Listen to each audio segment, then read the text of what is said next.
Hi hello എല്ലാവർക്കും ഏറ്റവും പുതിയ മൂവിയിലേക്ക് സ്വാഗതം. നമ്മൾ റിവ്യൂ ചെയ്യാൻ വേണ്ടി ഇപ്പോൾ ഒരു മലയാളം മൂവിയാണ്. 2023 റിലീസ് ചെയ്ത് പരാജയപ്പെട്ടു പോയ ചിത്രമായിരുന്നു ഭഗവാൻ ദാസൻ്റെ രാമരാജ്യം എന്ന് പറഞ്ഞ ചിത്രം. എസ്പെഷ്യലി എനിക്ക് തോന്നുന്നു ആ പേര് തന്നെയാണ് പരാജയപ്പെടാനുള്ള കാരണമെന്ന്. എന്താണ് കാരണം പഴയ നമുക്ക് അതിലോട്ട് വരാം.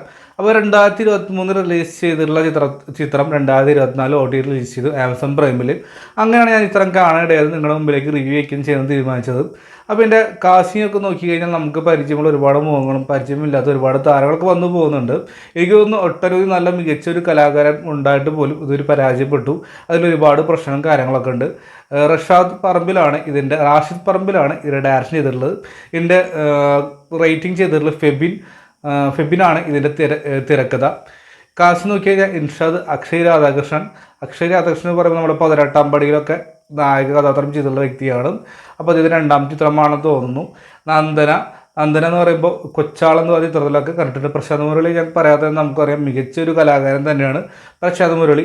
അവർക്ക് സപ്പോർട്ടായി TG രവി, റോഷൻ മാത്യു, നെഹാസ് ബക്കർ, അതുപോലെ തന്നെ ഇൻഷാദ്, ശ്രീജിത്ത് രവി തുടങ്ങി ഒരുപാട് താരങ്ങളൊക്കെ വന്നും ഒരുപാട് താരം ചിത്രത്തിലുണ്ട്. അപ്പോൾ അത്രയും ഒരു ടോപ്പ് ലെവലിൽ നിൽക്കുന്ന താരങ്ങളൊക്കെയാണ്. നമുക്ക് ശ്രദ്ധേയമായിട്ടുള്ള ഒരുപാട് താരങ്ങളുണ്ട്. ഇതിൻ്റെ ഒരു സ്റ്റോറി നോക്കുകയാണെങ്കിൽ ഭഗവാൻ ദാസൻ്റെ രാമരാജ്യം എന്ന് പറയുന്ന ഒരു നാടകമാണ്. ആ നാടകം ഒരു നാടുണ്ട്. ആ നാടെന്ന് വെച്ച് കഴിഞ്ഞാൽ വളരെ ഉൾഗ്രാമപ്പെട്ട ഒരു നാടാണ്. അവർക്ക് അവരുടേതായ ഒരുപാട് വ്യവസ്ഥകളുണ്ട്. അതായത് ജാതി വ്യവസ്ഥ, അതുപോലെ തന്നെ ഭക്തി ഒരുപാട് മുന്നോട്ട് കൊണ്ടു നടക്കുന്ന ഒരു നാടെങ്കിലും പറയാൻ സാധിക്കും. എസ്പെഷ്യലി തോന്നുന്നു ഈ സംഖ്യകളൊക്കെ ഉൾക്കൊള്ളിക്കാൻ വേണ്ടിയിട്ടുള്ള ചിത്രമാണെന്ന് തോന്നുന്നുണ്ട്. അതിനൊക്കെ വ്യക്തമായി തന്നെ മുന്നോട്ട് പോകുന്നുണ്ട്. തൃശ്ശൂർ ജില്ലയിലെ ഏതോ സ്ഥലമാണ് പറഞ്ഞു വയ്ക്കുന്നത്. ഡീറ്റെയിലായി തന്നെ പറഞ്ഞു പോകുന്നില്ല. കാരണം എനിക്കൊന്ന് ഗുരുവായൂരും അമ്പലപ്രദേശങ്ങളും ഒക്കെ ആയിട്ട് കണ്ടപ്പോൾ തോന്നിയ ലൊക്കേഷൻസൊക്കെ അതെന്തായാലും അത് വലിയ കാര്യമായിട്ട് തോന്നുന്നില്ല. അവരുടെ സ്റ്റോറി തുടക്കം തന്നെ ഒരു പഴയൊരു ചരിത്രത്തിൽ നിന്നാണ് ഇതിൻ്റെ സ്റ്റോർട്ടിങ് മുന്നോട്ട് പോകുന്നത്. അതായത് രണ്ട് പോലീസുകാർ മുന്നേ നടന്നിട്ടുള്ള ഒരു ചരിത്രത്തെക്കുറിച്ച് പറയുന്നു. അവിടുത്തെ എക്സൈഡ് പഞ്ഞി കിട്ടത്. അപ്പോൾ തുടക്കം ബിൽഡിംഗ് ഇങ്ങനെ ഗംഭീരമാക്കി തന്നെ ചെയ്തു. പക്ഷെ പതിയെ അതിൻ്റെ ലൊക്കേഷൻസും കാര്യങ്ങളും അല്ലെങ്കിൽ എന്താ പറയുക കഥാതലം കേട്ടപ്പോൾ എത്രമാത്രം ഇത് എന്തോ ആണ് അതിൽ ഇഞ്ചെക്ട് ചെയ്യാൻ ശ്രമിക്കുന്ന പോലെ എനിക്ക് തോന്നിയത്. കാരണം വ്യക്തമായി പറഞ്ഞു കഴിഞ്ഞാൽ സ്റ്റോറി ഇല്ല, വെറുതെ മുന്നോട്ട് പോകുന്നുണ്ട്. ഇത് വ്യക്തമായിട്ട് പറഞ്ഞതിൽ പ്രധാനപ്പെട്ട കുറച്ച് സുഹൃത്തുക്കളുണ്ട്, ഒരു ക്ലബ്ബുണ്ട്. അല്ല ആ വ്യക്തി മരണപ്പെടുന്നു. അപ്പോൾ അദ്ദേഹത്തിൻ്റെ പേര് അല്ലെങ്കിൽ എന്താ പറയുക മകനെ ആ സ്ഥലം വേണം. അപ്പോൾ അതെന്ന് വെച്ച് കഴിഞ്ഞാൽ അച്ഛൻ്റെ ഒരു ആഗ്രഹമായിരുന്നു ഒരു നാടകം കളിക്കണമെന്ന്. അപ്പോൾ അതിന് വേണ്ടിയിട്ട് ഈ ഭഗവാൻ ദാസൻ്റെ രാമരാജ്യം എന്ന് പറയുന്ന നാടകം കളിക്കാൻ തീരുമാനിക്കുന്നു. പക്ഷേ ഒരു നിബന്ധന ഉണ്ട്. അതായത് പുറത്തുനിന്ന് ആരെയും അവതരിപ്പിക്കാൻ പാടില്ല, നാട്ടിലെ വ്യക്തികളൊക്കെ അവതരിപ്പിക്കണമെന്ന്. അത് നമ്മുടെ കഥാനായകനുണ്ട്. അപ്പോൾ അക്ഷയ് രാധാകൃഷ്ണൻ പറയുന്ന ആ കഥാപാത്രം. അപ്പോൾ അവരൊക്കെ രാമൻ്റെ വേഷം ചെയ്യാൻ തീരുമാനിക്കുന്ന നന്ദനയാണ് ഇതിൽ സീതയായി വരുന്നത്. ബാക്കി ഒരുപാട് താരങ്ങൾ മുന്നോട്ട് പോകുന്നു. അതുമായിട്ടുള്ള പ്രതിസന്ധികളും എങ്ങനെയാണ് ആ നാടകം മുന്നോട്ട് അവതരിപ്പിക്കാൻ സാധിക്കുന്നതൊക്കെയാണ് പടം മുന്നോട്ട് പോകാൻ ശ്രമിച്ചിട്ടുള്ളത്. എസ്പെഷ്യലി ഏറ്റവും വലിയ ഒരു പോസിറ്റീവായി തോന്നുന്നത് എനിക്ക് തോന്നുന്നു പ്രകടനങ്ങളെല്ലാം തന്നെ ഒരു ഏവറേജിൽ ഒരു ലെവലിൽ കീപ്പ് ചെയ്തപ്പോൾ, അതുപോലെ പാട്ടുകളും അത്യാവശ്യം പോസിറ്റീവായി തോന്നി.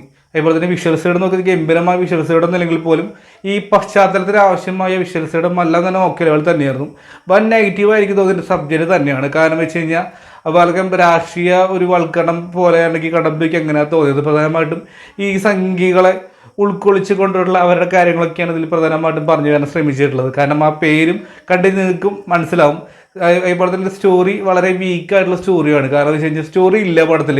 ഞാൻ പറഞ്ഞപ്പോൾ നമ്മൾ ഒരുപാട് പടങ്ങളിലൊക്കെ കണ്ടിട്ടുണ്ട് എന്തെങ്കിലും ലക്ഷ്യം അല്ലെങ്കിൽ 6-ാം നമ്പറിന് എടുത്ത് നോക്കിയാൽ പോലും ശക്തമായിട്ടുള്ള പ്രകടനവും ശക്തമായ സ്റ്റോറി ഉണ്ട്. ഞാൻ 6-ാം നമ്പർ ഉദ്ദേശിച്ചാൽ ലാസ്റ്റ് നമ്മൾ ലാലായിട്ട് ഉത്സവം നടത്താൻ വേണ്ടി തീരുമാനിക്കുന്നു. അതാണ് എൻ്റെ കഥയായിട്ട് വേണമെങ്കിൽ ചെറിയൊരു ബോട്ടിൽ വേണമെങ്കിൽ പറയാൻ സാധിക്കും. അതുപോലെ തന്നെ ഇതൊരു നാടകം നടത്തി തീരുമാനിക്കുന്നു. അതായത് അവർക്ക് വാക്ക് കൊടുത്തുന്ന വെല്ലുവിളി എന്തെങ്കിലും ജയിക്കണം. അപ്പോൾ അതുമായി പ്രതിഷേധി ഇപ്പുറത്ത് വില്ലന്മാരായിട്ട് കടന്നു പോകുന്നുണ്ട്. അപ്പോൾ അതൊക്കെയാണ് ഇതിൻ്റെ കുറിച്ച് പറയാനുള്ളൂ. പാട്ടുകളും അത്യാവശ്യം കൊള്ളാമായിരുന്നു. ചില പ്രകടനമൊക്കെ ഭയങ്കര വെറുപ്പിക്കലായി എനിക്ക് തോന്നി. അതുപോലെ തന്നെ നമ്മുടെ വെബ് സീരീസിലൊക്കെ കണ്ടുവരുന്ന ഒരു ദാസേട്ടൻ എന്ന് പറയുന്നൊരു കഥാപാത്രമുണ്ട്. ആൾ ഗംഭീരമായി തന്നെ വെറുപ്പിച്ചു. കാരണം മിക്കവട്ടും തന്നെ ആ കഥാപാത്രത്തിനോടൊരു ഇൻറ്റിമസി ഒന്നും തോന്നാത്തൊരു അവസ്ഥയായിരുന്നു. ബാക്കി എല്ലാവരും നല്ല മികച്ച പ്രകടനങ്ങൾ തന്നെ കാഴ്ച വെച്ചിട്ട്. കാരണം ഓവറൊക്കെ തനിക്ക് കൊടുത്തുള്ള റോള് ഒരു ഏവറേജ് അല്ലെങ്കിൽ എബോ ഏവറേജിന് മുകളിലോട്ട് നിൽക്കാൻ സാധിച്ചു. കാരണം അത്രയും പരിചയസമ്പന്നമായ താരങ്ങളും ഉണ്ടെങ്കിൽ പോലും കൂടുതൽ ആൾക്കൊന്നും ചെയ്യാനുണ്ടാകുന്നില്ല. TG രവി, ശ്രീജിത്ത് രവി എല്ലാം കൊള്ളാൻ പറഞ്ഞു. ചില കോമഡികളൊക്കെ വർക്കൗട്ടാവാൻ ശ്രമിച്ചിട്ടുണ്ട്, ചിലത് മാത്രം. ബാക്കിയെല്ലാം എന്താ പറയുക പരാജയമായി ഗുണ്ട് പോലെയാണ് ചെന്ന് അവസാനിച്ചത്. ഭഗവാൻ ദാസന്റെ സാമ്രാജ്യം രാമരാജ്യം എന്ന് പറഞ്ഞ ചിത്രം എന്തെങ്കിലും കണ്ടപ്പോൾ എന്തുകൊണ്ടാണ് പരാജയപ്പെട്ടത് വ്യക്തമായി തന്നെ എനിക്ക് മനസ്സിലാക്കാൻ സാധിച്ചു. എന്തായാലും എനിക്കൊരു ബിലോ എവറേജ് അനുഭവമായിട്ടാണ് ചിത്രം തോന്നിയിട്ടുള്ളൂ. എന്തായാലും നമ്മുടെ പ്രൈം വീഡിയോയിലൊക്കെ ചിത്രം ലഭ്യമാണ്. അപ്പോൾ കാണാൻ താല്പര്യമുള്ളവരൊന്ന് കണ്ടു നോക്കുക. അപ്പോൾ ഇന്നത്തെ ഇപ്പോൾ നമ്മുടെ വീഡിയോ ഇഷ്ടപ്പെട്ട ലൈക്ക്, ഷെയർ, സബ്സ്ക്രൈബ് എന്ന് പരിഗണിക്കുക. അതായിരിക്കും ബൈ ബൈ ഫ്രണ്ട്സ്.